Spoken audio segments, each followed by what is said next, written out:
ನನ್ನ ಹೆಸರು ತೇಜನ್. ನಾನು ಎಂಇಎಸ್ ಶಾಲೆಯಲ್ಲಿ 2ನೇ ತರಗತಿಯಲ್ಲಿ ಓದುತ್ತಿದ್ದೀನಿ. ಇಂದು ನಾನು ಹೇಳುತ್ತಿರುವುದು ಭಗವದ್ಗೀತಾ 12ನೇ ಅಧ್ಯಾಯ. ಓಂ ಶ್ರೀ ಪರಮಾತ್ಮನೇ ನಮಃ. ಅಥ ದ್ವಾದಶೋऽಧ್ಯಾಯಃ. ಭಕ್ತಿಯೋಗಃ.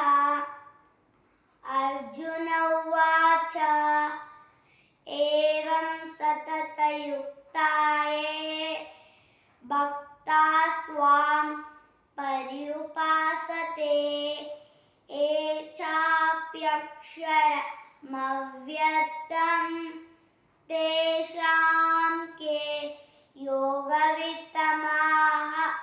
श्रीभगवानुवाच मय्यावेश्य मनो ये मां नित्ययुक्ता उपासते श्रद्धया परयोपेतां ते मे युक्ततमा मताः. ये त्वक्षरमनिर्देश्यम् अव्यक्तं पर्युपासते सर्वत्लगमचिन्त्यं च कूटस्थमचलं ध्रुवं सन्नियम्बेन्द्रियग्रामं सर्वत्र समबुद्धयः ते प्राप्नुवन्ति मामेव सर्वभूतहिते रताः.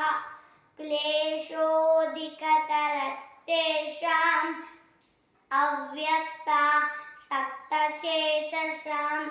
अव्यक्ता हि जगतिर्दुःखं ದೇಹವತ್ ವಿರವ್ಯಾಪ್ಯತೆ. ಧನ್ಯವಾದಗಳು.